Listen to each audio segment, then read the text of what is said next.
ধন্যবাদ স্যারের এত সুন্দর মানে কোরআন তেলাওয়াতের কণ্ঠ, আমি মুগ্ধ হয়ে গেছি, আমি সব ভুলে গেছি।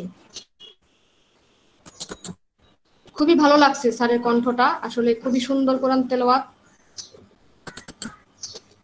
তো আসসালামু আলাইকুম, সবাইকে আন্তরিক অভিনন্দন এবং শুভেচ্ছা আমাদের সাপ্তাহিক ক্লাসে অংশগ্রহণ করার জন্য।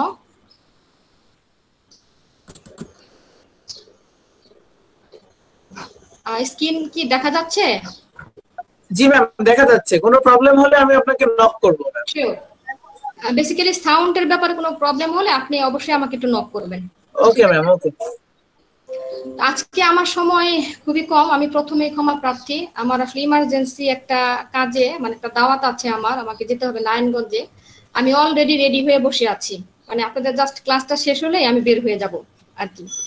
এই জন্য আমি আন্তরিকভাবে দুঃখিত। আমি হয়তো ক্লাসটা 1 ঘন্টা কন্টিনিউ করতে চেয়েছিলাম, কিন্তু আমাকে আধা ঘন্টা কন্টিনিউ করতে হচ্ছে। আর আমার পরবর্তীতে আমাদের ডক্টর জাহাঙ্গীর স্যার, উনি খুব সুন্দরভাবে চমৎকারভাবে ক্লাস নেন, ইনশাল্লাহ উনি কন্টিনিউ করবে।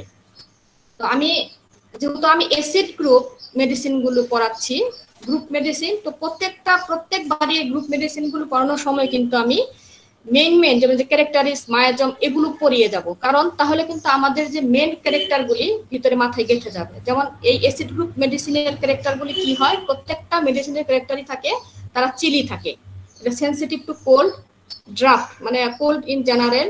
শুধু এক্সেপশনটা কি থাকে, ফ্লোরিক অ্যাসিড, যেটা আমি ইতিমধ্যে গত ক্লাসে আমি পড়িয়েছি ফ্লোরিক অ্যাসিড সম্পর্কে। এদের হ্যামোরেজ টেন্ডেন্সি থাকে এবং দুর্বলতা, এরা প্রচুর পরিমাণে দুর্বলতা থাকে, মানসিক শারীরিক সব দিক থেকে এরা প্রচুর পরিমাণে দুর্বলতা থাকে, দুর্বল অনুভব করে আর কি। Burning sensation due to irritation of nervous, অর্থাৎ নার্ভের যে কোনো ইরিটেশনের কারণে এদের বার্নিং সেন্সেশন থাকে। Over sensitive to external impression, destruction, ulceration, septicemia, night aggravation, amelioration, motion and rest। এবং হট কি ফ্লোরিক অ্যাসিড, কার্বনিক অ্যাসিড এবং পিক্রিক অ্যাসিড, এই তিনটা অ্যাসিড মূলত হট, আর বাকি যা আছে গ্রুপ মেডিসিন তার প্রত্যেকটাই হচ্ছে চিলি। যার কারণে কিন্তু আমি শুধুমাত্র একত্র করার কারণে আমি কিন্তু ওই যে phosphoric acid hot, picric acid phosphoric acid hot, তারপর আপনার সালফরিক অ্যাসিড চিলি, এগুলো কিন্তু আমি আর তুলে ধরিনি, কারণ যেহেতু একবারই সেটা ব্যাখ্যা করা হয়েছে, তার শুধু মেন যে পয়েন্টগুলো সেগুলো শুধু আমি তুলে ধরেছি। কনস্টিটিউশন কি, lengthened tubercular constitution, stooped shoulder and prematurely old look. মাইন্ডগুলি কি থাকতে পারে, এটা পোর মেমোরি, প্রত্যেকটা অ্যাসিড গ্রুপের মেডিসিনই সাধারণত এটা পোর মেমোরি থাকে, ল্যাক অফ কনফিডেন্স এদের থাকে, ইরিটেবিলিটি থাকে, ওভার সেন্সিটিভ, তারপরে হেডফুল, ভিভাসিটি, ইরিটেবল, এসবই হচ্ছে তার একটা মাইন্ডের বৈশিষ্ট্য। যাই হোক, আমি আমার মূল আলোচনায় চলে যাচ্ছি। আমার আজকে আলোচনা হচ্ছে ফসফরিক অ্যাসিড বনাম পিক্রিক অ্যাসিড। প্রত্যেকটি অ্যাসিড গ্রুপের মেডিসিনের মধ্যে কিন্তু, বিশেষ করে অ্যাসিড গ্রুপের মেডিসিনের ভিতরে কিন্তু এই যে ভাইটাল ফ্লুইড বা যে সেক্সুয়াল ব্যাপারটা কিন্তু অ্যাসিড গ্রুপের ভিতরে প্রখরভাবে থাকে। এছাড়াও আমরা যে জিনিসটা দেখি সেটা হচ্ছে ডায়রিয়া। মোটামুটি প্রত্যেকটি মেডিসিনের ভিতরেই অ্যাসিড গ্রুপের মেডিসিনের মধ্যে আমি দেখি ডায়রিয়া প্রবণতা হওয়াটা বেশি থাকে। এটা হ্যামোরেজ, যেমন ব্লাড হ্যামোরেজ টেন্ডেন্সি যেমন থাকে, পরবর্তীতে ডায়রিয়া হওয়ার প্রবণতাটা তাদের মধ্যে প্রচুর পরিমাণে থাকে। তো যাই হোক, ফসফরিক অ্যাসিড যেটার কমন নাম গ্লোসিয়াল ফসফরিক অ্যাসিড এবং পিক্রিক অ্যাসিডের কমন নাম হচ্ছে পিক্রিক অ্যাসিড। আর আপনারা একটু খেয়াল করে দেখবেন, আমার এই প্রেজেন্টেশনে কিন্তু কিছু আমি ক্যাপিটাল লেটারে দিয়েছি, কিছু স্মল লেটারে দিয়ে বোল্ড করে দিয়েছি। আমি কিন্তু একটা বইয়ের থেকে এই রেফারেন্স, একটা বইয়ের রেফারেন্স থেকে কিন্তু আমি এই পয়েন্টগুলি নেইনি। এখানে আমার অ্যাডব্লক লিপি, তারপরে বোগারে সিনেপটিভ কি, রজার মরিসনের ডেস্কটপ গাইড, এলেন স্কিনোট সহ আরো 10 থেকে 15টা বই থেকে আমি খুঁজে পয়েন্ট আউট করেছি। যার কারণে যেগুলো যে আপনারা দেখতেছেন যে ক্যাপিটাল লেটারে লেখা, ওগুলো প্রত্যেকটি মেডিসিন সুপার গ্রেড। তো আশা করি আমি আর গ্রেডগুলো ব্যাখ্যা করব না। আর যেগুলো স্মল লেটার এবং বোল্ড রূপে লেখা, ওগুলো সবগুলি ফার্স্ট গ্রেডের মেডিসিন। আমি এখানে সাধারণত সুপার গ্রেড এবং ফার্স্ট গ্রেডের মেডিসিনগুলো নিয়েই আলোচনা করব।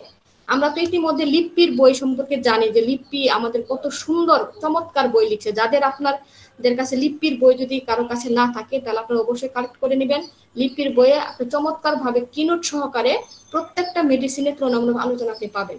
এছাড়া আমি ইদানিং আরেকটি বই আমি আপনাদেরকে বলবো, সেটা হচ্ছে হিউজেস এর বই।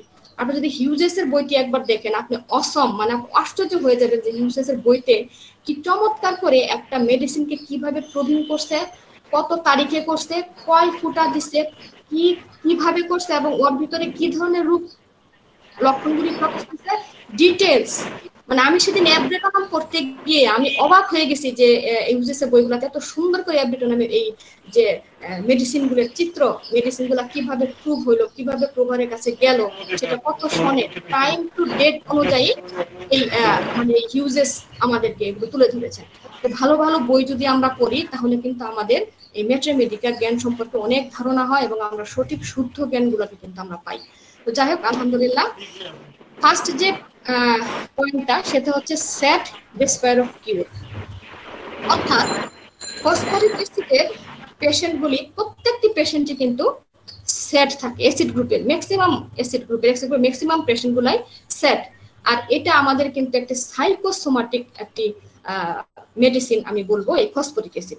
আপনি নরেন্দ্র বন্দ্যোপাধ্যায়ের বইয়ে যান, সেখানে কিন্তু ফার্স্ট কোটেশন দেওয়া আছে অবসাদ এবং অবসন্নতা।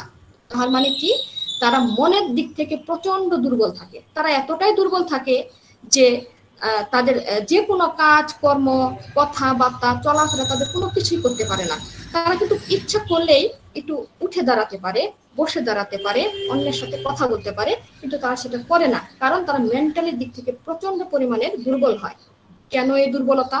তারও কারণ আছে। তার কারণ হচ্ছে যে তাদের ভিতরে এই যে অতিরিক্ত তারা হস্তমিথুন করে, এই হস্তমিথুনের ফলে তাদের মধ্যে যে ভাইটাল ফ্লুইডের লস হয়, এই লস নিয়েও তারা ভিতরে ভিতরে টেনশন করে যে আমি তো এটা আমার লস হয়ে গেল, আল্লাহ আমাকে ক্ষমা করবে কিনা, এটা আমার পাপ হচ্ছে, আমি কি বিয়ে করতে পারবো কিনা, আমি কি ফ্যামিলিকে হ্যাপি রাখতে পারবো কিনা। এই যে অনুতাপ করে পরক্ষণেই কিন্তু আবার ভুলে যায়। দেখা যাচ্ছে যে এক রাতে তারা বেশ কয়েকবার এই মাস্টারবেশন কাজে লিপ্ত থাকে এবং পরক্ষণে ভুলে যায় এবং পরক্ষণে আবার তারা এখানে লিপ্ত থাকে। এই যে তাদের ভিতরে একটা সংকীর্ণতা বোধ তাদের ভিতরে কাজ করে যে আমাকে দ্বারা হয়তো বা এটা হবে না, এই আমাকে দ্বারা হবে না, এখান থেকে তাদের ভিতরে একটা মেন্টাল ডিপ্রেশন চলে আসে। তার ফলে কি হয়, তারা যে কোনো ধরনের রোগ নিয়ে প্রচুর পরিমাণ চিন্তিত থাকে যে আমার এই রোগটি মনে হয় আর ভালো হবে না, আর বোধহয় সারা মনে হয় কোনো কথাই নেই। এর জন্য যে কোনো ধরনের রোগ, সুখ বলেন, দুঃখ বলেন, ব্যর্থ, প্রেম, মানসিক পরিশ্রম, অতিরিক্ত মানে ডিসচার্জ, যে কোনো কারণেই এই অ্যাসিড ফসফরিক অ্যাসিড ফ্লোরের পেশেন্টরা অনেক বেশি দুর্বল হয়ে পড়ে। কিন্তু এই দুর্বলতাটা কিন্তু তাদের শারীরিক চেয়ে মানসিক। একটা বিষয় খেয়াল করেন, আমাদের শরীর যদি অসুস্থ থাকে, দুর্বল থাকে, আমরা কিন্তু মানসিক জোরে শরীরটাকে টেনে নিয়ে যেতে পারি। কিন্তু আমার মনটা যদি দুর্বল থাকে, অসুস্থ থাকে, আমরা কিন্তু সেই অসুস্থ মনটা নিয়ে কিন্তু শরীরটাকে কখনো টেনে নিয়ে যেতে পারি না। যার কারণে আপনি যদি স্টিল নাও, এখন যদি আপনি একটা খারাপ নিউজ শুনেন, আপনি কিন্তু কখনোই আপনার শরীর অবশ হয়ে যাবে, আপনি কোনো কাজে যেতে পারবেন না। যার জন্য আমাদের মনটা হয়েছে সবচেয়ে বড় ব্যাপার। আমার মন শক্তি, তো সেখান থেকে আমি শারীরিক শক্তি পাই। কিন্তু অ্যাসিড ফসের পেশেন্টদের মধ্যে দেখা যায় তারা মনের দিক থেকে প্রচন্ড দুর্বলতায় ভোগে, যার জন্য তারা যে কোনো কাজের ব্যাপারে তাদের কোনো আগ্রহ থাকে না, তারা সেটাকে হতাশ বোধ করে। এবং আরেকটা জিনিস আমি অ্যাসিড মেডিসিনদের মধ্যে দেখতে পারি ফসফরিক অ্যাসিডের ভিতরে, সেটা হচ্ছে যে ফসফরিক অ্যাসিড পেশেন্টরা কিন্তু প্রলাপ করে, যখন তাদের জ্বর হয় বা যে কোনো ধরনের ঘুম ভাব বা যে কোনো ধরনের ডিজিজে যখন তারা ভোগে, তারা কিন্তু প্রলাপ বকে। কিন্তু একটা জিনিস এখানে খেয়াল করবেন, এখানে প্রলাপ বকলেও কিন্তু তার সেন্স ঠিক থাকে।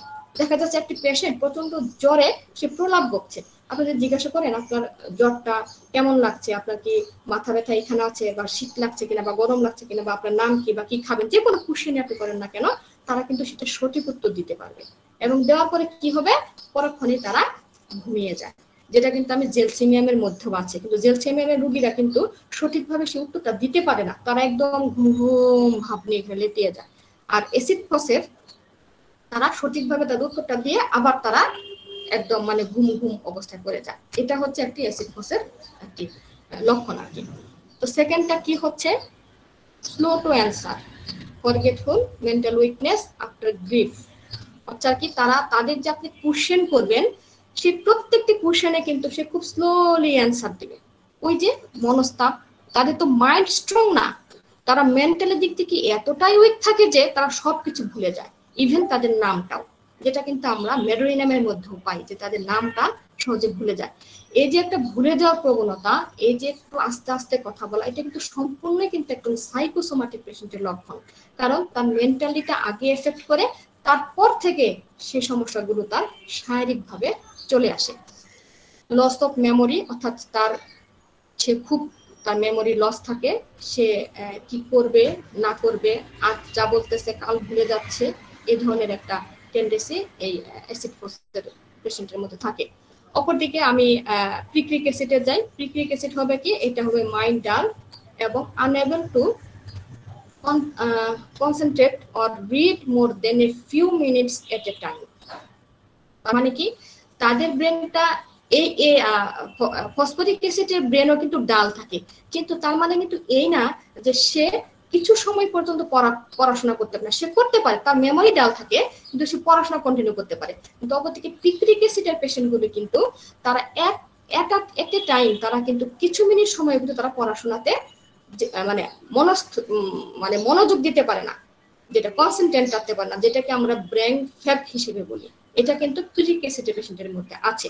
এবং মেন্টাল, যার কারণে তাদের মেন্টাল ইনঅ্যাক্টিভিটি থাকে, তারা যে কোনো কাজ করতে গেলে হতাশায় ভোগে, যে কোনো ডিউটি তাদের সঠিকভাবে, যেমন দেখেন আপনি সেকেন্ড কোটেশনে লেখা আছে mental weakness and confusion unable to take on project, অর্থাৎ সে যে কোনো তার কাজ, তাকে আপনি একটা দায়িত্ব দেন, আপনি অফিসে যাচ্ছেন, অফিসে একটা দায়িত্ব বলেন, একটা ব্যবসার দায়িত্ব বলেন, যে কোনো কাজে আপনি তাকে দেন না কেন, সে সেটাকে কনফিউশনের মধ্যে ভুগে, সে ভুলে যায় তার কি করতে হবে, বসে কি লিখে দিল, আজকে মনে হয় এই কাজটা আমি তো ভুলে গেছি, এবং সাথে সাথে দেখবেন তারা বেশিরভাগ সময় এটা পয়েন্ট আউট করে নেয় যে আমি তো ভুলে যাই, আমি তো ভুলামন, স্যার তো আমাকে কালকে এই কাজটা দিছে, আমি ভুলে যাচ্ছি, এবং সে দায়িত্বটা নিতেও কিন্তু তারা খুব ভয় পায়, এজন্য তারা সহজে কোনো দায়িত্ব নিতে চায় না।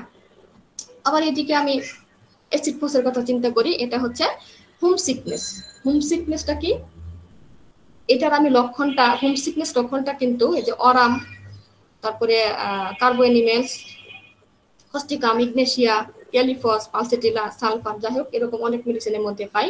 এই হোম সিকনেস ব্যাপারটা হচ্ছে ফসফরিক অ্যাসিডের পেশেন্টরা সবসময় গৃহকাতরতায় ভুগে, এরা সহজে বাহিরে যেতে চায় না, এবং বিদেশ, আপনি দেখবেন ফসফরিক অ্যাসিডের পেশেন্টদের কখনো আপনি বিদেশে নিয়ে যেতে পারবেন না, তারা বিদেশে থাকতেই চাবে না, তারা ঘরের ভিতরে থাকতেই বেশি পছন্দ করে, বিশেষ করে রাত্রি জাগরণটা। দেখা গেল যে আমরা হয়তো একটা ফসফরিক অ্যাসিডের পেশেন্টকে নিয়ে কোথাও বেড়াতে গেলাম, হাজব্যান্ড ওয়াইফ দুজনে বেড়াতে গেল, হাজব্যান্ড ওয়াইফ কোনো কারণে হয়তো তাদের ওখানে স্টে করার অবস্থান হতে পারে, দেখা যাচ্ছে যে না, সে কোনোভাবেই সেই ওখানে রাতে থাকবে না, তার একটাই শর্ত যে তুমি সারাদিন যাবে, দিন দিয়ে রাতে ফিরে আসবে, কিন্তু আমি রাতে ওখানে থাকতে পারবো না, কারণ তাদের ভিতরে এই হোম সিকনেসটা তাদের মধ্যে খুব বেশি কাজ করে, যেটা হয়তো আমরা আরো অন্যান্য মেডিসিনের ভিতরেও দেখতে পাই। আর এদিকে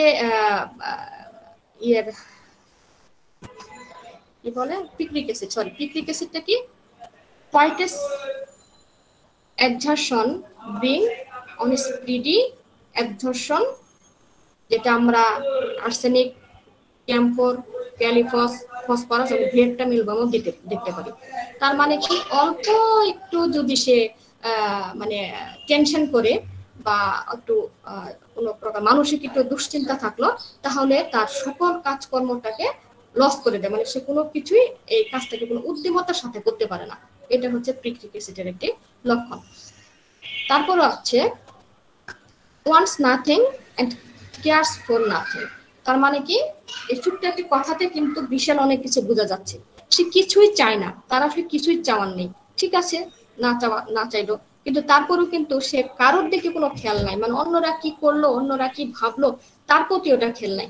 তাহলে কিন্তু যেহেতু এটা আমাদের, আমি আগেই বলেছি যে আমার যেগুলো ক্যাপিটাল লেটার বোল্ড, সেটাগুলো সুপার গ্রেড মেডিসিন, মানে সুপার গ্রেড লক্ষণ কিন্তু এখানে আছে। তার মানে কি দাঁড়াচ্ছে, তার মানে দাঁড়াচ্ছে যে অ্যাসিড ফসের পেশেন্টেরা কিন্তু দায়িত্ব কর্তব্য নিতে চায় না, কারণ ওই যে কেয়ারস ফর নাথিং, কে কি করলো, আমার ঘরে বৃদ্ধ মা আছে, বৃদ্ধ বাবা আছে, কিংবা আমার ওয়াইফ আছে, তারা কি খেলো কি না খেলো, তাদের কিভাবে বিল্ড আপ করবো, এই ধরনের কোনো মানে টেন্ডেন্সি বা এই ধরনের কোনো চিন্তা ভাবনা কিন্তু অ্যাসিড ফসের পেশেন্টরা করতে পারে না। ওই যে আমি প্রথমেই বলছি যে তাদের পরিমাণে এত পরিমাণে ভাইটাল ফ্লুইড লস হয়, যার কারণে কিন্তু তারা নিজেরাই মানে মানুষের দিক থেকে অনেক বেশি মানে দুর্বল হয়ে পড়ে, যার কারণে যেখানে নিজের দায়িত্ব সে নিতে পারবে না, সেখানে কি করে ফ্যামিলির অন্যান্য লোকদের দায়িত্ব সে ক্যারি করবে। এটা হচ্ছে অ্যাসিড ফসের একটি মানে লক্ষণ। তো এটা কেন হয়, এই যে এটা তো অবশ্যই একটা কারণ আছে, সেটা হচ্ছে ব্যাড ইফেক্ট ফ্রম সেরো। যে কোনো ধরনের দুঃখ, মনস্তাপ, ব্যর্থতা থেকে কিন্তু তার এই সমস্যাগুলি তার ভিতরে দেখা দেয়। Must often rise at night in order to pass large quantities and colorless urine. দেখা যায় অ্যাসিড ফসের ম্যাক্সিমাম পেশেন্টদেরই বেশিরভাগ রাতেই তাদের টয়লেটে যেতে হয়, এবং প্রচুর পরিমাণে টয়লেট হয়, মানে প্রচুর পরিমাণে প্রস্রাব হয়, এবং সেটা কালারলেস। এটা কিন্তু আপনি বলতে পারেন যে এটা তো সবারই হয়, রাতে হয়, কিন্তু না, এখানে একটু ভেরিয়েশন আছে। ভেরিয়েশনটা কি, বেশিরভাগ সময়ই কিন্তু তাকে রাতে উঠতে হয়, প্রায়ই তাকে প্রস্রাবে বেরিয়ে রাতে ঘুম থেকে উঠতে হয়, এবং কালারলেস। আমাদের কি, আমরা সাধারণত আমাদের যে ইউরিনটা থাকে সেটা কিন্তু হালকা একটু মানে হলুদ কালার, আমরা ইউরিনটা যেটা থাকে এটা কিন্তু স্বাভাবিক, কিন্তু কালারলেস ইউরিন এটা কিন্তু একটা অস্বাভাবিক লক্ষণ। কারণ ইউরিন কখনো কালারলেস হয় না, বিন্দু মাত্র হলেও সেখানে একটু কালার কিন্তু থাকে সেই জায়গাতে। কিন্তু অ্যাসিড ফসের মানে এই পেশেন্টদের দেখা যায় যে তাদের কালারলেস এবং প্রচুর পরিমাণে দেখা যায়। আমি যদি রাতে ঘুমালাম, ঘুমানোর পরে হয়তো দেখা যায় আমি একবার টয়লেট করলাম, একটু প্রচুর পরিমাণে হলো, কিন্তু আবার 1-2 ঘন্টা পরে আমার আবার প্রচুর পরিমাণে টয়লেট হলো, এটা কিন্তু একটু অস্বাভাবিক ব্যাপার। ঘন ঘন টয়লেট হইতে পারে, অল্প অল্প হইতে পারে, এখানে বেশিও হবে, ঘন ঘন হবে, প্রায়ই হবে, এবং সেটা কালারলেস হবে।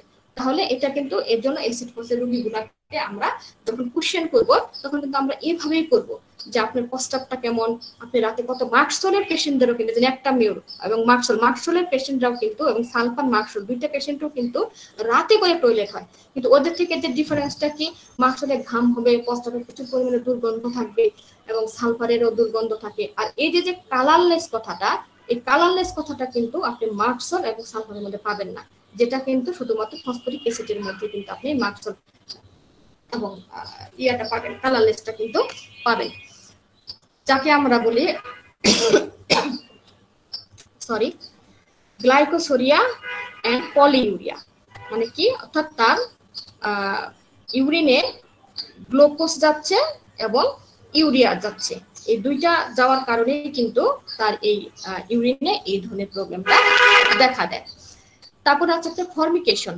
ফর্মিকেশন মানে তার ভিতরে মানে একটা অনুভূতি কাজ করে যে আমার সারা শরীরে মনে হয় কোনো কিছু একটা পোকা হেঁটে যাওয়ার মতো, ক্রাউলিং, ফর্মিকেশন মানে হেঁটে যাওয়ার মতো একটা অনুভূতি এই অ্যাসিড ফসের পেশেন্টেরা একটা ভাবে যে আমার মধ্যে এই ধরনের একটা অনুভূতি আমার ভিতরে আছে।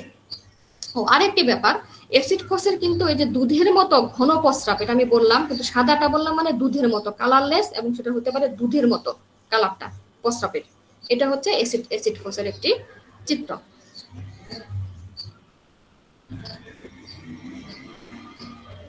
Indifference to all external events, মানে অ্যাসিড ফসের পেশেন্টদের এমন অবস্থা থাকে তারা সব কিছুতেই হতাশা, এবং তারা কি করে এক্সটার্নাল যে কোনো ধরনের ইভেন্টস, মানে বাহিরে আপনার একটা পিকনিক, আপনি বলেন খেলাধুলা, বা যে কোনো একটা মানে ফ্যামিলিয়ান যে কোনো একটা আমরা যেরকম প্রোগ্রাম করি, বা যে কোনো ধরনের বাইরে কোনো ইভেন্ট থাকলে ওগুলোর ব্যাপারেও তার একটা দ্বিমত থাকে, মানে সে হতাশা ফিল করে, সে যেতে চায় না।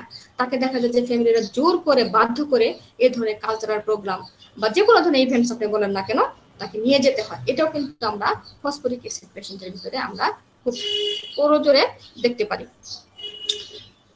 Elements from grief and disappointed love, ইতিমধ্যে এই কথাটি বারবারই বলে আসছি যে তার প্রত্যেকটি সমস্যা হয় এই ডিসঅ্যাপয়েন্টেড লাভ, অর্থাৎ না পাওয়া, ভালোবাসা না পাওয়ার যে একটা হতাশা, না পাওয়ার যে একটা ব্যর্থতা, এই ব্যর্থতা থেকে কিন্তু এই ধরনের সমস্যা দেখা দেয়। এই ডিসঅ্যাপয়েন্টেড লাভ এটা আসলে কি, এটা কি শুধুমাত্র প্রেমিকার ভালোবাসা থেকে না পাওয়া? না, শুধু প্রেমিকার ভালোবাসা থেকেই কিন্তু এই ডিসঅ্যাপয়েন্টেড লাভটা জন্ম নেয় না। এছাড়াও আছে তার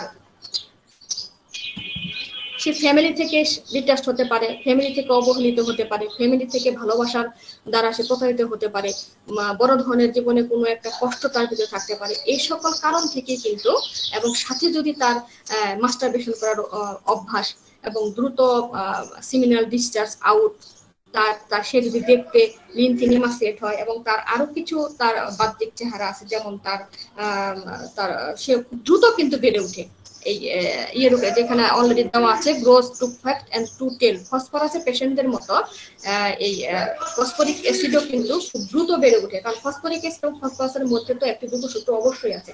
দ্রুত বেড়ে ওঠে, এরা ফুটু হয়ে হাঁটে এবং দেখা যায় যে এদের চোখ কিন্তু ফুটোরের দিকে চলে যায়, মানে রুগ্ন চেহারা থাকে, চোখ দুটো বর্ষা, চোখের চারপাশে গায়ের চামড়া ফ্যাকাশে। এই ধরনের পেশেন্টদের ক্ষেত্রে কিন্তু আমরা এই অ্যাসিড ফসের কথা কিন্তু একবার ভাবতে পারি। অ্যাগ্রাভেশন, এবার আসেন কি কি ক্ষেত্রে তাদের এই সমস্যাগুলি সবচেয়ে বেশি প্রাধান্য পায়। যেটা হচ্ছে from bad news, distressing emotion, masturbation, sexual excess, draft of wind, slow air, mental affection, over study, from vital fluid, taking noise, music and acids. তার মানে আমাদের কি দাঁড়াচ্ছে এখানে, যে কোনো ধরনের দুঃসংবাদ সে শুনতে পারে না, প্রচন্ড পরিমাণ ডিপ্রেশন ইমোশন থেকে, মাস্টারবেশন অতিরিক্ত হস্তমিথুনের কারণে, সেক্সুয়াল যে কোনো প্রবলেমের কারণে, তারপরে ড্রাফট এন্ড উইন্ড মানে খোলা বাতাস আবহাওয়া, যেটা আমি প্রথমে জেনারেটিসের ভিতরে আমি ব্যাখ্যা করে দিয়েছি। ড্রাফট উইন্ড খোলা বাতাসে এবং স্নো মানে যে তুষার কোনো আবহাওয়ায়, মেন্টাল কোনো এফেকশন, কিংবা অতিরিক্ত পরিমাণে পড়াশোনা করলে। আমরা এই নাইট্রিক অ্যাসিডটা কি পিক্রিক অ্যাসিডটা কি দেখেছি, পিক্রিক অ্যাসিড কিন্তু একটা না কয়েক মিনিট পড়তে পারে না, আর এটা হচ্ছে ওভার যদি কোনো স্টাডি করে তাহলে কিন্তু সে দুর্বল হয়ে পড়ে। এবং সবগুলোর কথা একটাই যে ভাইটাল ফ্লুইড লস। এখানে ভাইটাল ফ্লুইড লস মানে শুধুমাত্র কিন্তু যে আপনার এই সিমেন্ট ডিস্টেন্স তা কিন্তু না, এছাড়াও কিন্তু তার ভাইটাল ফ্লুইড লস হতে পারে, তার ডায়রিয়া হতে পারে, তার অতিরিক্ত এক্সেসিভ ইউরিন যেতে পারে, তার প্রচুর দুর্গন্ধ ঘাম হতে পারে বা মিনস্ট্রেশন প্রচুর মানে হতে পারে। এই ধরনের ভাইটাল ফ্লুইড লস থেকে এবং অতিরিক্ত চিৎকার চেঁচামেচি, নয়েজ, মিউজিক, এগুলো থেকে কিন্তু তার এই ধরনের প্রবলেমগুলো বেশি দেখা যায়। এমোডারেশনটা কি, after short sleep, from one, from pressure and by motion, অর্থাৎ যদি সে অল্প সময়ও ঘুমায় নেয় তাহলে কিন্তু এই অ্যাসিড ফসের পেশেন্টদের একটু ভালো লাগে, এবং সেটাকে একটু গরম পরিবেশে নিজেকে যদি একটু সে কাপড় দিয়ে বা হালকা একটু কাপড় দিয়ে জড়ায় নিতে পারে তাহলে তার ঘুমটা ভালো, এবং অল্প একটু সময় সে ঘুমায় নিলে তার আবার সে পুরোদ্যমে আবার সে চলতে পারে। এবং মোশন, চলাফেরা, একটু হাঁটা চলা করলো, নিজেকে একটু অনেক সময় দেখা যায় যে টেনশন করলে অ্যাসিড ফসের পেশেন্টরা কিন্তু দেখবেন ওরা কিন্তু পায়চারি করে, এটা কিন্তু এই অ্যাসিড ফসের পেশেন্টদের মধ্যে আমি দেখতে পারি। টেনশন করছে তারা কিন্তু পায়চারি করছে, এটা কেন করছে, তাদের রিলিফ দেওয়ার জন্য, তাদের মেন্টালিটিকে একটু সাপোর্ট দেওয়ার জন্য তারা এই কাজটা বেশিরভাগ সময় করে থাকে। আর এদিকে এর এমালারেশন কি, আমি যেহেতু পড়াচ্ছি আমি এখানে চলে এসেছি, আবার একভাবে না পড়ালে কি হারাই ফেলি, যার জন্য আবার আমি পিক্রিক অ্যাসিডে ফিরে আসলাম। পিক্রিক অ্যাসিডটা কি, মেন্টাল উইকনেস এন্ড কনফিউশন। এটা পড়াইছি, সরি, এটা হয়ে গেছে। আচ্ছা, এটা হচ্ছে আপনার নিউরেস্থেনিয়া, মানে হচ্ছে তার অবসাদগ্রস্ত, যেটা কিন্তু আমার অ্যাসিড ফসের মধ্যেও আছে। সুতরাং অ্যাসিড ফসের মধ্যেও এবং এই পিক্রিক অ্যাসিডের মধ্যেও কিন্তু দুইটার ভিতরে কিন্তু এই অবসাদগ্রস্ততা ব্যাপারটা দেখা দেয়। দেখেন এখানে আর্সেনিকাম অ্যালবাম, ক্যালকেরিয়া ফস, কেডিফস, লাইকো, মসক্রেটা, নাক্স, হোমোপিয়াম, এগুলোর ভিতরেও কিন্তু আমরা এই অবসাদগ্রস্ততা দেখতে পারি। লেক অফ উইল পাওয়ার, অর্থাৎ তার যে কোনো ধরনের স্মৃতিশক্তি, জ্ঞান, পাওয়ার, এগুলো সকল পরিমাণে তার মানে কমে যায়, যেটা আমরা জেলসিমিয়াম এবং পাসিটার ভিতরে খেয়াল করি। আসলে পিক্রিক অ্যাসিড মেডিসিনটি খুবই ছোট, খুব বেশি আনকমন কোনো কিছু নাই, যেগুলো আছে কমন। আমি চেষ্টা করেছি তারপরও বিভিন্ন বই থেকে এই আনকমন কিছু আনার জন্য। আর অ্যাগ্রাভেশন কি হয়, mental exertion, emotion, study, wet weather, sexual excitement, from loss of semen. মানে ওর যদি সিমেন লস হয় এবং যদি মেন্টাল এক্সারশনে থাকে, সেক্ষেত্রে কিন্তু এই অ্যাসিড ফসের পিক্রিক অ্যাসিড পেশেন্টদের সবকিছু বৃদ্ধি পায়। আর এমোলোরেশনটা কি, এমোলোরেশন হচ্ছে কোল্ড এয়ার, ঠান্ডা বাতাস তার ভালো লাগে, ঠান্ডা ওয়েদার তার ভালো লাগে, এবং ব্যান্ডেজিং যদি করে রাখে, যেমন মাথায় তার ব্যথা হলো, দেখা গেল মাথাটা সে একটা পট্টি ব্যবহার করলো, এই মানে পিক্রিক অ্যাসিড আর কি, মাথায় একটা সে পট্টি বা ব্যান্ডেজ দিয়ে রাখলো, সেক্ষেত্রে কিন্তু তার এই মানে ভালো লাগে আর কি, সে কিছুটা আরাম পায়। রিপ্রোজ মানে বিশ্রাম নিলে বা একটু হালকা ঘুমিয়ে নিলে তার এই এগুলি দ্রুত রিকভার করে। এবার আসি আমি জেনারেলে। জেনারেল কি?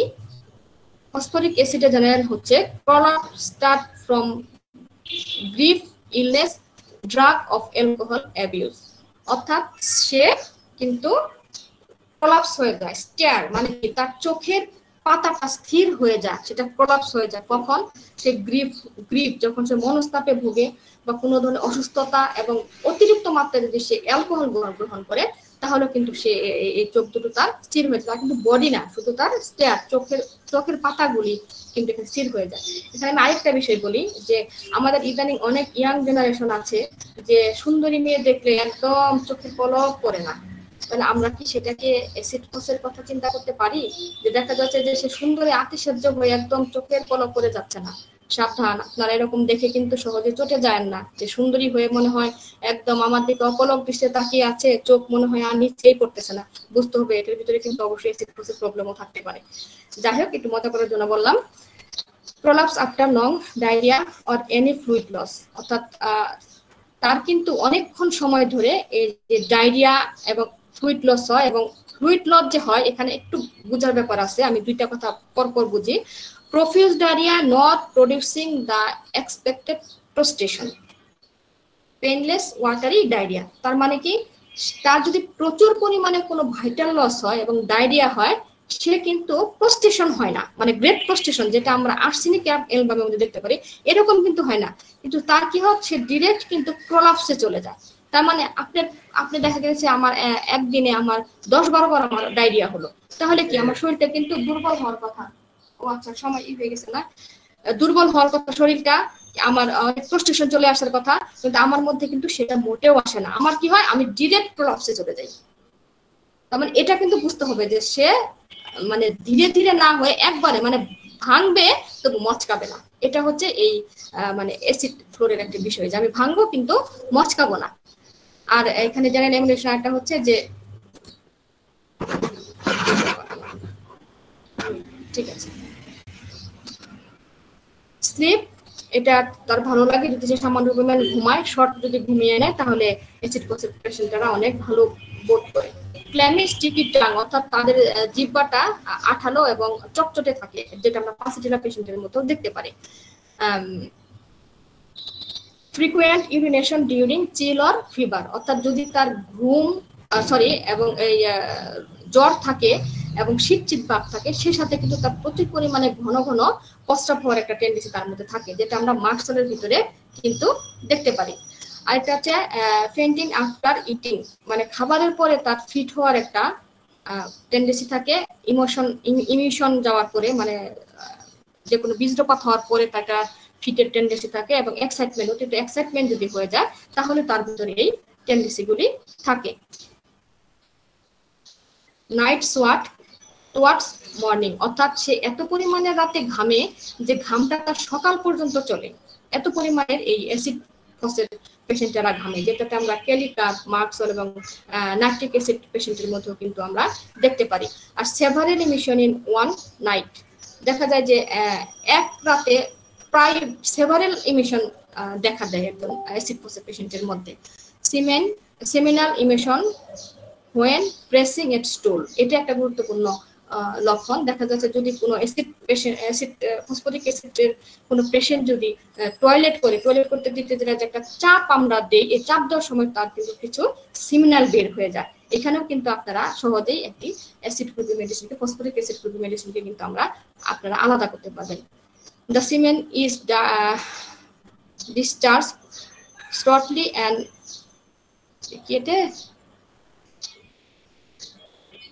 with আচ্ছা, মানে এদের মানে এটা আপনার সিমেন্ট যে ডিসচার্জটা, এটা দেখা যায় যে ইরেকশন ছাড়াও এদের এই সিমেন্ট ডিসচার্জটা বের হয় আর কি। এটাই হচ্ছে অ্যাসিড গ্রুপের ফসফরিক অ্যাসিড মেডিসিনের লক্ষণগুলো। আর তারা কি পছন্দ করে, ক্র্যাভিং ফর ফ্রুটস, জুস, রিফ্রেশ, এগুলো তাদেরকে রিফ্রেশ রাখে। আর এখান থেকে আমি এই পিক্রিক অ্যাসিডের আমি এখানে একটা জিনিস ব্যাখ্যা করছি, সেটা হচ্ছে যে সময় আমার খুবই শর্ট, আমি এখানে একটা জিনিস ব্যাখ্যা করছি। প্রিয়াপ্রাজক, এই প্রিয়াপ্লাজমটা কি? এই প্রিয়াপ্লাজমটা হচ্ছে যে priapism is a prolonged erection of the penis and preceding erection continues hours beyond is not caused by sexual stimulation, অর্থাৎ কোনো প্রকার সেক্সুয়াল স্টিমুলেশন ছাড়া ছেলেদের এই ইরেকশনটা হতে থাকে এবং সেটা খুব পেইনফুল হয় এবং এত পরিমাণে পেইনফুল হয় যে পেশেন্ট এসে আপনাকে বলবে যে স্যার আমার মনে হয় ফেটে যায়, এত পরিমাণে পেইনফুল হয় এই পিক্রিক অ্যাসিডের পেশেন্টদের। তো এটাকে আমরা সাধারণত প্রিয়াপ্লাজম বলে থাকি। এক্সেসিভ ইরেকশন ডিউরিং ল্যাসাভিয়াস থট, তাদের মধ্যে সবসময় একটা ল্যাসাভিয়াস থট মানে সেক্সুয়াল ব্যাপারগুলো নিয়ে তাদের মধ্যে সবসময় একটা চিন্তা ভাবনা থাকে, যার কারণে তাদের প্রচুর পরিমাণের এই ইরেকশনটা হয়। আর small painful boils in any part of the body, শরীরের যে কোনো জায়গায় তাদের ব্যথাযুক্ত বয়েলসের ক্ষেত্রেও কিন্তু আমরা এই পিক্রিক অ্যাসিডের কথা ভাবতে পারি। তো আমি খুব সংক্ষিপ্ত করে পড়িয়েছি, আসলে আজকে আমি ক্ষমা প্রার্থী, আমি যেভাবে সাজিয়েছিলাম সেভাবে আমি আমার প্রেজেন্টেশনটা দিতে পারিনি সময়ের অভাবে, আমি আন্তরিকভাবে দুঃখিত। আমি এখন আপনাদের কাছ থেকে বিদায় নিতে চাচ্ছি, আজকের মতো এই পর্যন্তই। ইনশাল্লাহ আবার আমাদের নেক্সট কোনো ক্লাসে দেখা হবে, সে পর্যন্ত আমি বিদায় নিচ্ছি। আমি ডক্টর জাহাঙ্গীর স্যারকে বলছি ক্লাসটা কন্টিনিউ করার জন্য। ধন্যবাদ, আসসালামু আলাইকুম। ধন্যবাদ ম্যামকে। আসলে আজকের ক্লাসটা ম্যামেরই ছিল, কিন্তু একটু প্রয়োজনের কারণে বাইরে যেতে হচ্ছে, যার ফলে আমাদের ক্লাসটা যেভাবে গতানুগতিক যেভাবে লাবণী আমিন ম্যাম ক্লাসটা নিয়ে থাকেন অনুরূপ নিতে পারিনি সময়ের ব্যস্ততার কারণে। ধন্যবাদ। তারপরেও যথেষ্ট সুন্দর ও সাবলীল ভাষায় এবং খুব দারুণভাবে তুলে ধরেছে আমাদের ম্যাম। ধন্যবাদ ম্যামকে। অবশ্যই আমরা পরবর্তীতে আরো একটা সুন্দর ক্লাস পাবো বলে আশা রাখি। তো এ পর্যায়ে পরবর্তীটুকু আমাদের এস এম জাহাঙ্গীর স্যার আলোচনা করবেন। আমি স্যারকে রিকোয়েস্ট করব আমাদের পরবর্তী আলোচনাটা কন্টিনিউ করার জন্য। ধন্যবাদ স্যার। ধন্যবাদ সঞ্চালক মহোদয়কে। বাংলাদেশ অনলাইন হোমিওপ্যাথিক ফোরাম কর্তৃক আয়োজিত আজকের 49তম সাপ্তাহিক যে নিয়মিত ক্লাস, এই নিয়মিত ক্লাসে সকলকে আমার এবং বাংলাদেশ অনলাইন হোমিওপ্যাথিক ফোরামের পক্ষ থেকে শুভেচ্ছা এবং সালাম। আসসালামু আলাইকুম ওয়া রাহমাতুল্লাহ। আলোচনার প্রথম যে অংশটুকু ছিল মেডিসিনের তুলনামূলক আলোচনা, এই আলোচনাটুকু ডাক্তার লাবণী আমিন ম্যাডাম যেভাবে উপস্থাপন করলেন আসলেই অসাধারণ।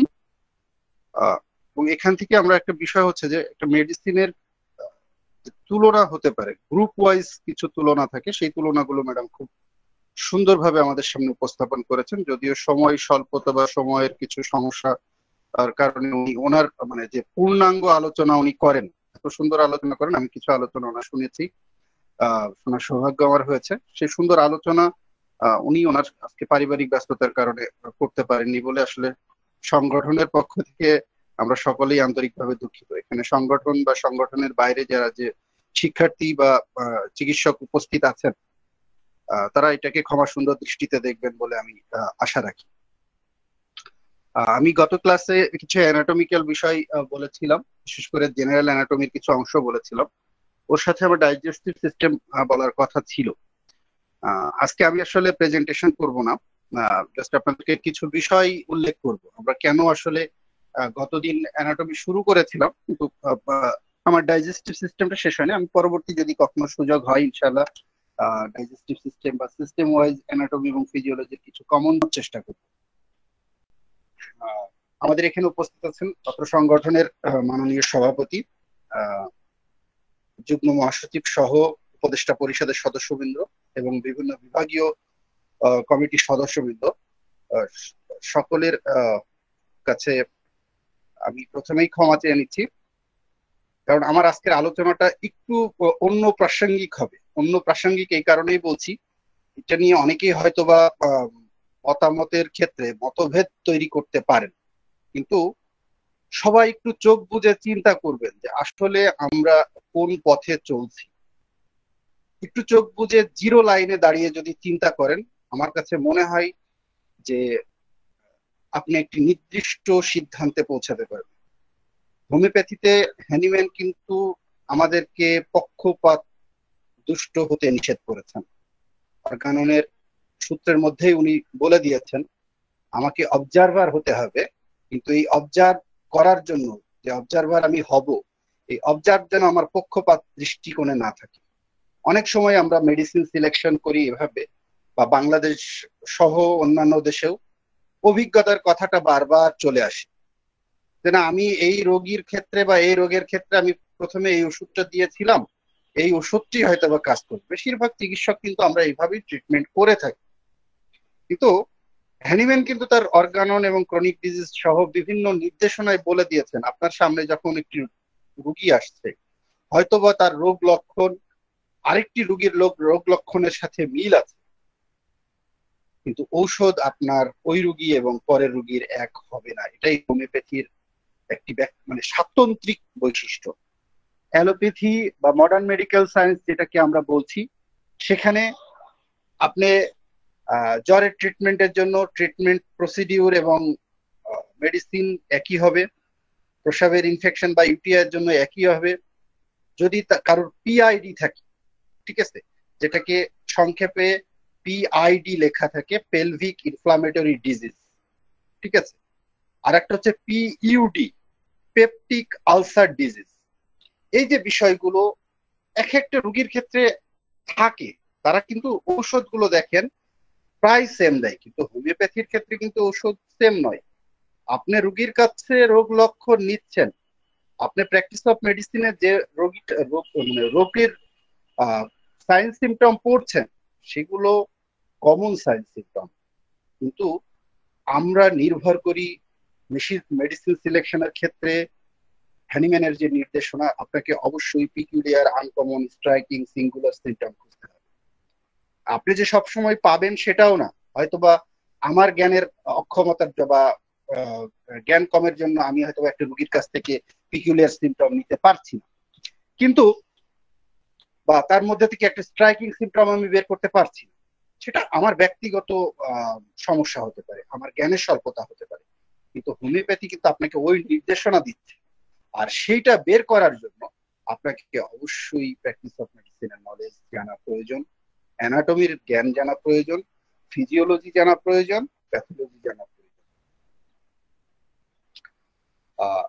যদি না জানেন আসলে আমার এই প্রয়োজনীয়তাটা কতটুকু, এই জায়গাটা কিছু উল্লেখ করার জন্য আমি আজকে এই কথাগুলো বলছি।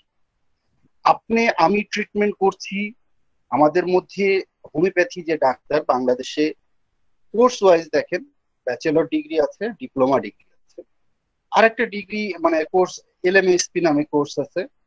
এছাড়াও বিভিন্ন সংগঠন শর্ট টাইমের কিছু কোর্স করিয়ে থাকেন।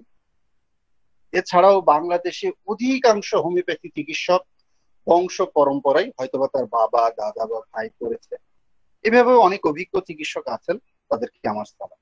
আমি তাদেরকে অপমানের সুরে কথা বলছি না, এটা আমার কথাটাকে কেউ অপমানজনক ভাবে নিবেন না, কেউ খারাপ দৃষ্টিতে নেবেন। তারা অবশ্যই ভালো প্র্যাকটিস করছে, তাদের কাছে আমাদের অনেক কিছু শেখার আছে। কিন্তু একটা বিষয় দেখেন, আপনারা যদি এখানে যারা আছেন সকলেই ঘটকের ম্যাথমেটিক্যাল পড়েছেন। ঘটক স্যার দেখেন রুগী দেখতে যেতেন, অনেক দূর যে উনি রুগী দেখতে যেতেন, কল করা হতো। আগেকার যুগের অ্যালোপ্যাথি ডাক্তারদেরও কিন্তু এভাবে নিয়ে যেতেন, কারণ তখন যোগাযোগ ব্যবস্থা ভালো ছিল না, তখন মানুষের মধ্যে এই রোগ শোকের ধৈর্য ক্ষমতা অনেক ছিল। এখন একটু নিজের পরিবার দিয়ে খেয়াল করেন স্যার, যদি আপনার বাচ্চার বা আপনার ভাইয়ের কাশি হয়, সেই কাশিটা যদি আপনি 24 ঘন্টা বা 48 ঘন্টা বা 72 ঘন্টায় তাকে রিলিফ দিতে পারছেন না, ভালো করতে পারছেন না, সে কেসেই যাচ্ছে, প্রচন্ড আকারে কাশছে, আপনি কতটুকু ধৈর্য ধরবেন? আপনার বাড়ির ফ্যামিলি, আপনার ওয়াইফ, আপনার ভাই বোন, মা বাবা কতটুকু ধৈর্য ধরবেন? বা জ্বর এসছে পেশেন্ট, অনেক ক্ষেত্রে দেখবেন যে ওষুধ দেওয়ার পরে আমাদের পেশেন্টের জ্বর আসে, আপনি ডাক্তার এজ এ ফিজিশিয়ান হিসেবে বুঝছেন এটা পজিটিভ সাইন আপনার জন্য, ঠিক আছে, কিন্তু আপনার পরিবারের লোকজন কি বুঝবে? যেখানে আমি ডাক্তার হিসেবে আমার নিজের পরিবারকে বোঝাতে পারি না, ডাইভার্ট করতে পারছি না, সেখানে অন্য পেশেন্টের ক্ষেত্রে ডাইভার্টেশনটা নিয়ে আসা অনেক কঠিন। এটাই বাস্তবতা। সেই বাস্তবতার নিরীক্ষে আপনাকে অবশ্যই প্রিপেয়ার্ড হতে হবে, তৈরি হতে হবে একজন প্রশিক্ষিত হোমিওপ্যাথি চিকিৎসক হিসেবে। আর সেই লক্ষ্যেই বাংলাদেশ অনলাইন হোমিওপ্যাথিক ফোরাম কাজ করে যাচ্ছে এবং তার নেতৃত্বে আছেন মাননীয় সভাপতি সহ উপদেষ্টা পরিষদ এবং কেন্দ্রীয় কমিটি সহ বিভাগীয় কমিটির নেতৃত্ব। আমি যে কথাটি আসলে বলতে চাচ্ছি সেটা হচ্ছে যে আপনাকে কম্পিট করতে হবে, প্রতিযোগিতা করতে হবে আরেকজন হোমিওপ্যাথি ডাক্তারের সাথে নয়। আরেকজন হোমিওপ্যাথি ডাক্তার সে আপনার ভাই, তার সাথে আপনার প্রতিযোগিতার প্রয়োজন নেই। সেও হোমিওপ্যাথি চিকিৎসক, আপনি হোমিওপ্যাথি।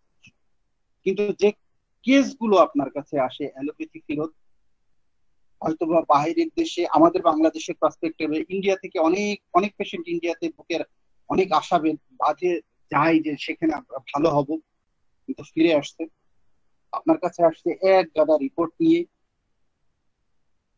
আপনি কি করবেন? সিম্পলি মনে করেন একটা আল্ট্রাসোনোগ্রাফির নিচে লেখা আছে পলিলিথিয়েসিস। আপনাকে পেশেন্ট এসে তো জিজ্ঞেস করবে, ডাক্তার সাহেব আমার কি রোগ হয়েছে?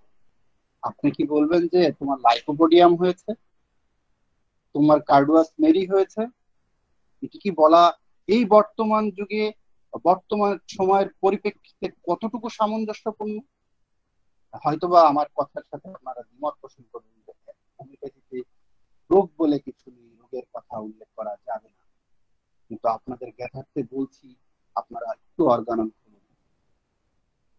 একজন মানে কোয়ালিফাইড ফিজিশিয়ানের কি কি বৈশিষ্ট্য থাকতে হবে অ্যানিম্যান বলে দিয়ে গেছেন। Knowledge of disease. এখন এই নলেজ অফ ডিজিজের এর ব্যাখ্যা নিতে গেলে আপনাকে এখন কেউ বলতে পারেন যে আমরা তো সাইন সিম্পটম জানি, অবশ্যই জানি, কিন্তু ওই যে বললাম যে কতটুকু জানেন। প্র্যাকটিস অফ মেডিসিনে পড়ানো হচ্ছে তার general science symptom, common science symptom.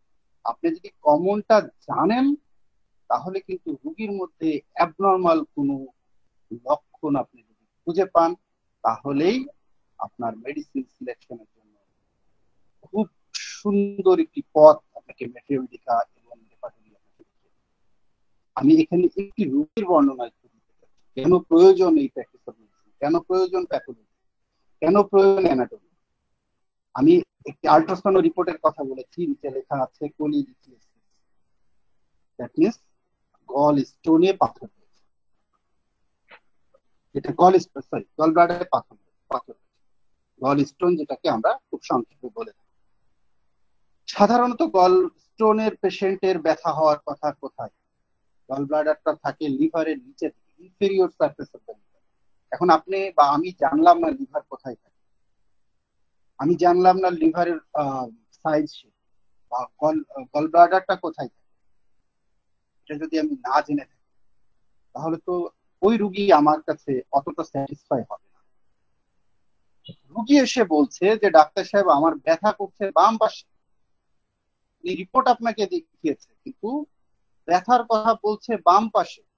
আপনি প্র্যাকটিস অফ মেডিসিন খুলে দেখেন, গল স্টোনের পেশেন্টের বা পলিলিথিয়েসিস রুগীর ব্যথা হওয়ার কথা রাইট সাইড, এবং এই পেইনটা মানে রাইট হাইপোকন্ড্রিয়াক থেকে পেইন রেডিয়েট হয়ে যায় রাইট স্ক্যাপুলার রিজিয়নে। আপনার আমাদের যে ডান হাতের পাখনা আছে এই পাখনার নিচে ব্যথাটা চলে যায়, কিন্তু রুগী বলছে আমাকে যে ডাক্তার সাহেব আমার ব্যথা করছে বাম পাখনা, এবং এই ব্যথাটি শুরুই হয়েছে আমার বাম দিকে, ডানে আমার ব্যথা করে না, কখনোই করে না। এই জায়গাতে যদি আপনি মনে করেন তাহলে তো তার গলস্টোন না বা এর সাথে মিলছে না, কেন হতেই পারে না, এরকম জাতীয় কথাও কিন্তু অনেক চিকিৎসক বলে থাকি আমরা। এখন আসেন মেডিসিন সিলেকশন, কতটুকু রুগীকে যখন আপনি ইনকোয়ারি করছেন, কথা বলছেন, রুগীর আরো অ্যাটেন্ডেন্স আছে, কথা বলতে বলতে আপনি তার মধ্যে ব্যক্তি স্বাতন্ত্রিক লক্ষণের দিকে যাচ্ছেন। আপনার রোগ লক্ষণ কিন্তু আপনার যে জেনারেল প্র্যাকটিস অফ মেডিসিনের সাইন তার সাথে মিলছে না। এই জায়গায় আপনি একটা লক্ষণ পাচ্ছেন আনকমন, কারণ গলস্টোনের ব্যথাটা বাম দিকে সাধারণত হয়, কিছুটা আনকমন। এখন আপনি তাকে আরো ইনকোয়ারি করে দেখা যাচ্ছে তার ব্যক্তি স্বাতন্ত্রিক লক্ষণে যে পাচ্ছেন সে প্রচুর কথা বলে, টকেটিভ পেশেন্ট, সে গলায় কাপড় সহ্য করতে পারে না, কাপড় ঢিলা ঢালা পড়ে। ল্যাকেসিস বাম সাইডের মেডিসিন এবং বাম থেকে অনেক সময় ডান দিকে কনভার্ট। আপনি তার মধ্যে তার আত্মীয় স্বজনের সাথে কথা বলে জানলেন যে উনি প্রচুর ঝগড়া করে এবং তার সাথে মানে হিংসুক যে মনোভাব, জেলাসি যে ভাব তার মধ্যে আসছে, ল্যাকেসিসের সকল সিমটম কিন্তু আপনি তার মধ্যে পাচ্ছেন। ল্যাকেসিস দিলে পেশেন্টটা সুস্থ। এই জায়গায় হচ্ছে হোমিওপ্যাথি বৈশিষ্ট্য। এখন আপনি যদি ওইটুকু না জানেন প্র্যাকটিস অফ মেডিসিনের ওই অংশটুকু, যে না ব্যথা তো হওয়ার কথা জানেন, আপনি যদি এটাই না জানেন তাহলে কি আপনি ওই রিপোর্টটা দেখে যদি মনে করেন যে আপনি রিপোর্ট বুঝলেন, প্যাথোলজি বুঝলেন, রিপোর্ট ইন্টারপ্রিটেশন করতে পারলেন যে যেহেতু গল ব্লাডার, তাহলে কি করেন হয়তো বা লাগে, অথবা কি করলেন কার্ডিওভাস্কুলার অথবা সিএনএম, ঠিক আছে, এরকম ওষুধগুলো আপনি দিলেন, সেই ক্ষেত্রে পেশেন্টের আরোগ্যটা হয়তো এই জায়গাগুলো আপনাকে, এই সাবজেক্ট গুলো আপনাকে আপনার জ্ঞানকে যেমন সমৃদ্ধ করবে, আপনার পেশেন্ট স্যাটিসফ্যাকশন যখন আসবে এবং আপনার পেশেন্ট কিউরিং পার্সেন্টেজ বেড়ে যাবে।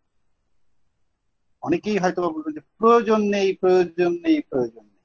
একটু ভেবে দেখেন না স্যার, আপনি যখন অসুস্থ হন বা নিজের পরিবারের কথা আমি দিয়েই শুরু করেছি, যখন অসুস্থ হন একজন অ্যালোপ্যাথি ডাক্তারের কাছে গেলে ওনারা টেস্ট করতে বলে, আপনি কি টেস্ট ছাড়া কতটুকু আপনি রুগীকে বের করতে পারছেন, সেই অভিজ্ঞতা কতটুকু আপনার হয়েছে? আমার মতো একজন জুনিয়র চিকিৎসক বা আরো 5টা জুনিয়র চিকিৎসকের মধ্যে কি সেই জ্ঞানটা সম্ভব এখন নিয়ে আসা? হয়তোবা আমাদের বয়স শেষের দিকে আমাদের অনেক অধ্যাবসায়ের ফলে, অনেক পরিশ্রমের ফলে হয়তোবা আমরা অর্জন করতে পারবো। বলতে আপনারা অনেকেই বলবেন যে না, আগেকার অনেক চিকিৎসক তো হাতের পালস দেখে বলে দিতেন, চোখ দেখে বলে দিতেন, মুখ দেখে বলে দিতেন। সেটাও সম্ভব, কিন্তু সেটা অভিজ্ঞতা এত এত দূর প্রয়োজন। আপনি যদি প্রথমেই এসে সেই কথা বলেন, সেই জায়গায় মানতে কিন্তু কষ্ট, কারণ ডাক্তার বিধানচন্দ্র রায় কিন্তু একদিনে তৈরি হয়নি, ডাক্তার হাসান মির্জা স্যার একদিনে তৈরি হয়নি, ডাক্তার হাসান মির্জা তৈরি হতে অনেক সময় লেগেছে। আপনি 2 দিন তার কাছে বসে এসে চিন্তা করলেন যে না, আপনি হাসান মির্জার শিষ্য হয়ে গেলেন, আপনি নখ দেখে রুগী দেখা শুরু করলেন, আপনি মুখ দেখে রুগী দেখা শুরু করলেন। এটা আমাদের মতো জুনিয়র চিকিৎসকদের আসলে সাথে আমাদের উচিত পরিশ্রম করা, এবং সেই পরিশ্রম করে হোমিওপ্যাথির জ্ঞান সাথে অ্যালাইড সাবজেক্টের জ্ঞান যদি আপনি অর্জন করতে পারেন, তাহলে আপনি দেখবেন একজন পূর্ণাঙ্গ চিকিৎসক। এবং আমার কাছে মনে হয় যে আমি যতটুকু আমার ব্যক্তিগত অভিজ্ঞতা থেকে বুঝেছি, আমার ছোট্ট প্র্যাকটিস লাইফে বুঝেছি, আমার পাশে অনেকগুলো এমবিবিএস ডাক্তার একটা ল্যাবে আছে, ওনারা অনেক সময় ওনাদের ফেইলিউর কেসগুলো রেফার্ড করে। এটা আমার সৌভাগ্য। হয়তো কয়েকজন ডাক্তার দেখা যাচ্ছে যে এমন কিছু রুগী পান, ওনারা বলেই দেন যে এটা মনে হয় সম্ভব হবে না, হোমিওপ্যাথিতে সম্ভব হবে কি হবে না একটু জাহাঙ্গীরের কাছে দিয়ে দেখো, যদি ওদের সম্ভব হয় বলে দিবে, না হলে তাও বলে। একজন হোমিওপ্যাথি চিকিৎসক হিসেবে এ থেকে আমার আর কি পাওয়া থাকতে পারে? একজন এফসিপিএস করা ডাক্তার যদি আমার কাছে রেফার করে যে না, আপনি একটু ওই সিস্টেমের কাছে যান, আপনার কাছেও যান যদি আপনার সেই নলেজ। দেখেন, বহির্বিশ্বে একসময় হোমিওপ্যাথির জয় জয়কার ছিল, এখন সেই জয় জয়কারটা নেই। ফ্রান্সে হোমিওপ্যাথির এক সময়ের স্বর্ণ যুগ ছিল, সেই স্বর্ণ যুগ আর এখন নেই। ইংল্যান্ডে স্বর্ণ যুগ ছিল, সেই স্বর্ণ যুগ আর নেই। হোমিওপ্যাথি ধীরে ধীরে সেই সাগরের অতল গহ্বরে তলিয়ে যাচ্ছে। পাক ভারত উপমহাদেশে আমরা আমাদের কিছু হোমিওপ্যাথি গুরুজন আছে, তারা হোমিওপ্যাথিকে টিকিয়ে রেখেছে। আর হয়তো বা বলবেন যে না, একজন অনেক রুগী দেখে, সেও তো হোমিওপ্যাথিকে টিকিয়ে রেখেছে। আজকে হোমিওপ্যাথি শেষ হয়েছে ওই জন্যই, ওই বহির্বিশ্ব জায়গাগুলোতে হোমিওপ্যাথি চলে এসছে এই জন্য। আমাদের যে সিমি মনো মিনির কথা বলছে, দেখেন গত বছর ইন্ডিয়াতে হাইকোর্ট একটা রায় দিয়েছিল যে আপনারা আগে কোভিড চিকিৎসার জন্য এক হন, যদিও কিছুদিন আগে হয়তো বা হাইকোর্ট রায় আবার দিয়েছে না, কোভিডে হোমিওপ্যাথিক চিকিৎসকরা ওষুধ দিতে পারবে। কিন্তু তারা একটা জিনিস অ্যাসিওর হতে চাচ্ছিল, আপনারা কি পদ্ধতিতে ট্রিটমেন্ট করবেন, আমরা সাধারণত বলে থাকি ক্লাসিক্যাল বা হ্যানিম্যানিয়ান পদ্ধতি, না আপনি মাইন্ড মেথড, না সেগেল মেথড, না ওই যে কোলান কুমার স্যারের গো ব্যাক থিওরি, এরকম অনেকগুলো, রাজন শঙ্করন স্যারের সেন্সেশন মেথড, এরকম অনেকগুলো মেথড আছে। কোন মেথডে আপনারা আসলে? তাহলে আমরা নিজেদেরকে শেষ করছি। আজকে ইংল্যান্ডে, আমাদের দেশে যেমন একজন এমবিবিএস পাশ করে সে কার্ডিওলজিতে পড়তে গেলে, হার্ট স্পেশালিস্ট হতে গেলে তাকে কার্ডিওলজিতে এমডি করতে হচ্ছে। ইংল্যান্ডে বা বাইরের দেশে হোমিওপ্যাথি করতে গেলে তাকে আগে বেসিক মেডিকেল সায়েন্স শেষ করতে হবে, করে তারপরে আপনি ব্রাঞ্চ সাবজেক্ট হিসেবে হন। তাহলে আপনি যে অ্যানাটমি জানবেন না, আপনি জানেন না কিডনি কোথায় আছে। সাপোজ মনে করেন যে আপনার কাছে একটা রিপোর্ট আসলো, একটা 22 বছরের ছেলে, তার আপনি কিডনি খুঁজে পাচ্ছেন না, কিডনি নেই, অ্যাবসেন্ট আছে কিডনি। সে বিভিন্ন সময়, এখন সে অনেক জায়গায় হয়তো বা দেখিয়েছে, স্থানীয় পর্যায়ে, গরিব, একেবারেই গরিব মানুষ।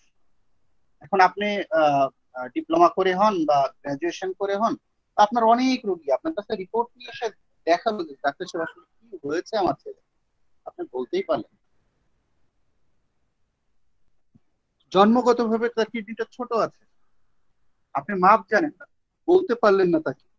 এটা অ্যাজ এ ফিজিশিয়ান হিসেবে আমাদের লজ্জা। দেখেন, কিছু কিছু বিষয় থাকে, যেমন সাবজেক্ট গুলো, বেসিক মেডিকেল যে সাবজেক্ট গুলো থাকে, সেগুলোর মধ্যে প্রথমেই থাকে অ্যানাটমি, যেটা আমাদের শারীরিক গঠন। সাপোজ মনে করেন আপনি একটা বিল্ডিং তৈরি করেন, স্ট্রাকচার, সেই বিল্ডিং এর একটা ডায়াগ্রাম করেন, করে পিলার তুলেন, কলাম দেন, তারপরে তো আপনি দেয়াল গাঁথেন, দ্যাটস অ্যানাটমি। আপনার শরীর আপনাকে সৃষ্টিকর্তা তৈরি করে দিয়েছে বেশ কিছু সিস্টেম দিয়ে, এবং সেই গাঠনিক বিষয়গুলো যে কাজ আপনার শরীরে করছে। সাপোজ মনে করেন যে আপনার মধ্যে হার্ট আছে, হার্ট সৃষ্টিকর্তা তৈরি করে দিয়েছে, হার্টের অ্যানাটমি আছে, দেখতে কেমন, ওর সাইজ কেমন, শেপ কেমন, এগুলো আপনি পড়লেন। হার্টের একটা কাজ আছে, কি করে, আপনার সমস্ত শরীরে সেই রক্তটাকে পরিবাহিত, সার্কুলেশন করে। কেন এখানে সার্কুলেশন কথাটা উল্লেখ আছে? দেখেন, সার্কুলেশন বলতে কি, আপনি ঘুরে আসা। মনে করেন যে আপনি ঢাকার এক প্রান্ত থেকে শুরু করেছেন, মিরপুর দিয়ে যাত্রা শুরু করেছেন, আপনি আবার মিরপুরে আসবেন। কিভাবে আসবেন? আপনি আসাদ গেট দিয়ে, ফার্ম গেট দিয়ে ঢুকে, মহাখালী দিয়ে ঢুকে, বনানী দিয়ে, ক্যান্টনমেন্ট দিয়ে, 10 নম্বর দিয়ে আবার মিরপুরে আসবেন।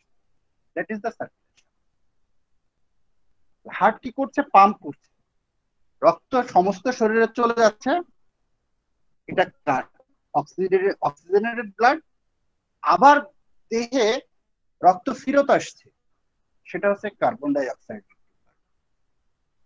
তার মানে রক্ত যাচ্ছে, আবার ফিরে আসছে, এবং শরীরের মধ্যেই এই কার্বন ডাই অক্সাইড যুক্ত রক্তটা আবার অক্সিজেন যুক্ত রক্তে পরিণত, সেই কাজটা করছে লাংস।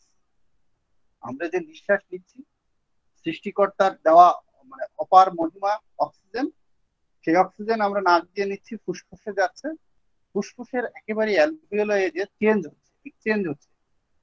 এই জায়গাগুলো না জানি, তাহলে তো আমার জন্য রোগী ট্রিটমেন্ট করা খুবই কঠিন। আপনার কাছে একটা অ্যাজমার পেশেন্ট এসে আপনার কাছে কমপ্লেন নিয়ে, গরিব মানুষ বলছে, ডাক্তার সাহেব আমার শ্বাসকষ্ট। এরকম ভাবে আমাদের কাছে বলে, বাবা তোমাদের কাছে কি হাঁপানির বা শ্বাসকষ্টের কোনো ঔষধ আছে? এখন হাঁপানি আপনার কাছে এসে বলল, তার শ্বাসটা কষ্ট হচ্ছে, বললো আমার শ্বাস খুব নিতে কষ্ট। একটা 65 বছরের বৃদ্ধ মানুষ বা 70 বছরের বৃদ্ধ মানুষ, সে আপনার কাছে এসে বলতেই পারে, আপনার আত্মীয় বা আপনার পার্শ্ববর্তী। আপনি জানলেন না যে ওনার কেসটা COPD case, COPD, chronic obstructive pulmonary disorder. আপনি হয়তো তাকে জিজ্ঞেস করলেন যে বাবা আপনি এর আগে ট্রিটমেন্ট করেছেন কিনা? হ্যাঁ, আগে অ্যালোপ্যাথি ডাক্তার দেখিয়েছিলাম, অনেক খরচ, এখন আর হয় না, অমুক হোমিওপ্যাথি ডাক্তারের কাছে গেছিলাম, তা সে একটা ট্যাবলেট দেয়, খাই, ভালোই থাকি, সমস্যা তো হয় না, কিন্তু দিন দিন তো বাবা আমি ভুলি। এভাবেই গ্রাম্য ভাষায় কথা বলছি আমি, তো আমার গ্রাম মানে এলাকার ভাষায় কথা বলছি, কিছু মনে নেন না। আপনি হয়তো বা বলেন ঠিক আছে, আমি যেটা করে থাকি এটা আমার হিসেবের কথা বলছি। ঠিক আছে, আপনি এই ওষুধ প্রেসক্রিপশন গুলো নিয়ে আসেন, যত জায়গার যত প্রেসক্রিপশন। দেখা গেল কি আপনাকে ওই হোমিওপ্যাথি ডাক্তার দিচ্ছে অ্যাজমারেক্স, কিছু মনে করেন, হোমিওপ্যাথি ডাক্তার দিচ্ছে ইউনানি অ্যাজমারেক্স, খেয়ে পেশেন্ট ভালো। কি আছে ওর মধ্যে? স্টেরয়েড ছাড়া মনে হয় আর কিছু পাবেন কিনা আমার সাথে। এখানে যদি এরকম জাতীয় কেউ প্র্যাকটিস করে থাকেন, আমার কথায় মনোকষ্ট নিয়েন না, বিনীত ভাবে। সে হয়তো বা গ্যারান্টি দিয়েছে যে না খান, 6 মাস খান, 1 বছর খান, আপনি ভালো হয়ে যাবেন। অ্যাজমারেক্স যখনই দিচ্ছেন সেটা ভালো, ওই পেশেন্ট তো জানে না যে আপনার এটা ইউনানি ওষুধ। আমার চেম্বারে এসে অনেকেই ওষুধের বোতল নিয়ে আসে, অনেকেই বলে যে অমুক ওষুধটা আছে। আমি আসলে কারোর কাছে আমি ওষুধ বিক্রি করি না, এক্সেপ্ট আমার পেশেন্ট। আমার পেশেন্ট ছাড়া আমি কারোর কাছে আমি ইভেন আমার স্থানীয় থানার ওসি তদন্ত এসেও একদিন আমার কাছে একটা ওষুধ দিতে এসে, গ্যাস্ট্রোবিন নিতে এসে। আমি গ্যাস্ট্রোবিন, আমি ওষুধ বিক্রি করি, আমি ওষুধ দিয়ে আমার পেশেন্ট কোথায় পাবো? আপনার পাইকারি দোকানে যান, পেতে পারেন, স্ট্রেট ফরওয়ার্ড। উনি আমাকে বলেন আপনার কাছে থাকলে দেন। স্যার আমি সত্যি খুচরা বিক্রি করি না, আর আমার কাছে নেই। আপনি অমুক জানেন না, রাত্রে এসেছিলেন তো, রাত্রে 8টার পরে, 8টার দিকে, 8টা 10। তা উনি আর কখনো আমার কাছে মানে ওই ওষুধ, উনি বললেন যে আসলে অনেক দোকানে তো পাওয়া যায়, আমরা দেখি। আমি একেবারে পোলাইটলি বললাম দেখেন, এটা আমি খুচরা বিক্রি করি না, পাইকারি বিক্রি করি। এখানে যা ঔষধ আছে সেগুলো শুধুমাত্র আমার রুগীকে ডিসপেন্সিং করে, আদারওয়াইজ আমি ওষুধ বিক্রি করি, আমি প্র্যাকটিস করি। উনি চলে যান, বলে ঠিক আছে। কথাগুলো এই কারণেই বললাম যে দেখেন, একটার সাথে একটা একটু রিলেশন করে দেখেন, যদিও খাপ ছাড়া কথা হচ্ছে। আপনি যে বললাম সিওপিডির কেস, আপনার অ্যালোপ্যাথি ডাক্তার তার প্রেসক্রিপশনের নিচে ডায়াগনোসিসে সিওপিডি লিখে দিয়েছে, যে পরবর্তীতে হোমিওপ্যাথি ডাক্তারের কাছে গেছে তার টাকা কম লাগার জন্য, সুস্থ থাকার। সে হয়তো বা গেছে, যে অ্যাজমারেক্স দিয়েছে, এর সাথে কিছু হোমিওপ্যাথি ওষুধ দিয়েছে। ওই মানুষটা তো জানে না যে হোমিওপ্যাথি ডাক্তার উনি ইউনানি দিয়েছে। আমি অনেক শিক্ষিত রোগীকে দেখেছি যারা বিভিন্ন জায়গায় হোমিওপ্যাথি ওষুধ খেতে যে এরকম ইউনানি আয়ুর্বেদিক ওষুধ দিচ্ছে এবং এসে বলছে না আমরা এটা খেয়ে ভালো আছি, এটা আমি জাস্ট মোড়কটা খুলিয়ে দেখিয়ে দিয়েছি, একটু কাইন্ডলি এটা পড়েন তো, এখানে কি লেখা আছে, ইউনানি। তাহলে এটা হোমিওপ্যাথি ওষুধ হলো কি? হোমিওপ্যাথি ডাক্তার এখন মনে করেন আমি হোমিওপ্যাথি ডাক্তার, আমি অ্যালোপ্যাথি, প্যারাসিটামল, অ্যামোপ্যাথি, অ্যামোক্সিসিলিন, সিপ্রোফ্লক্সাসিলিন গুঁড়া করে যদি আপনাকে দিই, তাহলে কি সেটা কি হবে? হোমিওপ্যাথি হয়ে যাবে? এই জায়গাগুলো স্যার অনুগ্রহপূর্বক আপনি করেন, আপনি ম্যাল প্র্যাকটিস করেন, আপনি 4টা মেডিসিন দেন, 10টা মেডিসিন দেন, 15টা মেডিসিন দিয়ে ভালো করেন, কোনো সমস্যা নেই।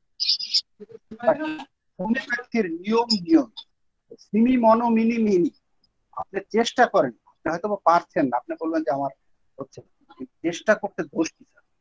আপনি অ্যানাটমি, ফিজিওলজি, গাইনোকোলজি, অবস্টেটিক্স এগুলো পড়তে সমস্যা কি স্যার? অনেকেই পড়তে পারে, পড়লে কোনো সমস্যা নেই, চেষ্টা করেন। এখন নেটের যুগ, অ্যাভেলেবেল ডিসকাশন পাবেন। আপনি জানেন না, পারেন না, সময় নেই, এটা মানে চিকিৎসা শাস্ত্রের জন্য প্রযোজ্য নয়। কেন প্রযোজ্য নয়?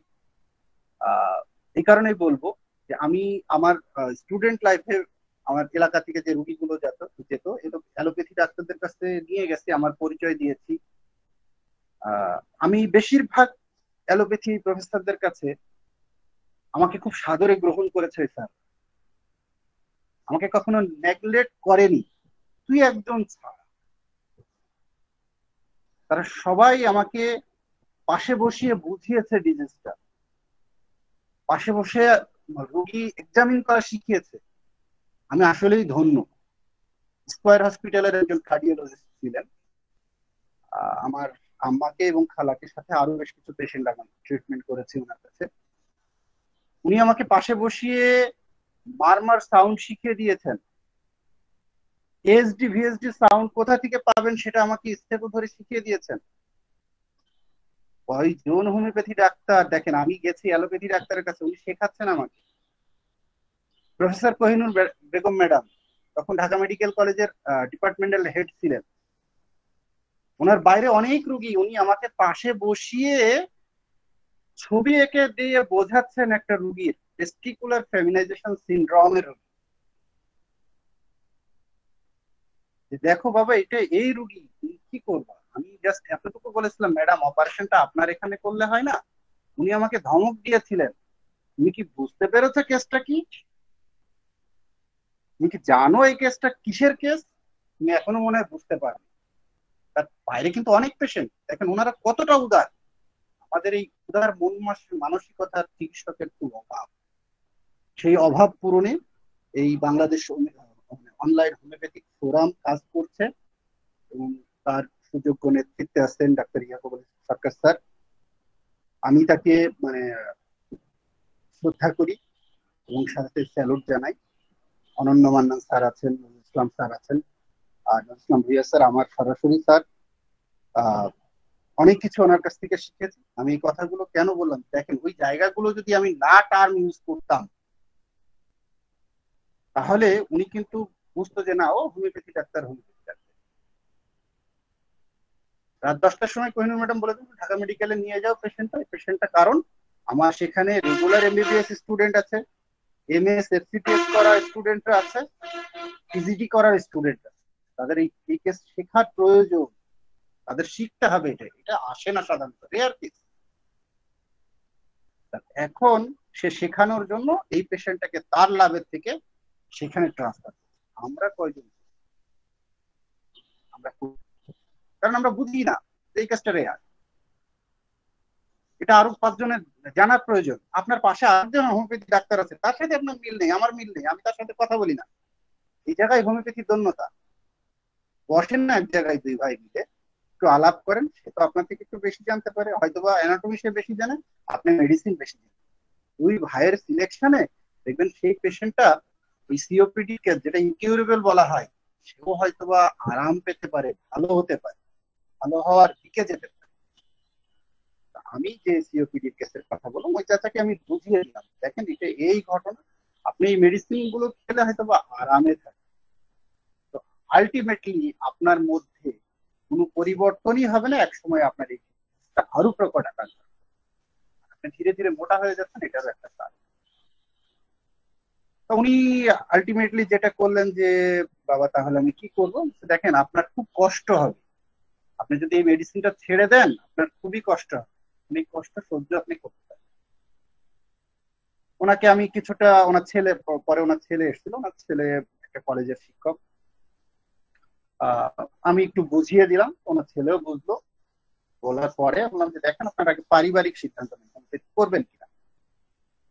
স্যার সময় যদি বেশি লেগে যায় আমাকে অবশ্যই একটু মাফ করবেন, আমি আমার বক্তব্য শেষ করছি।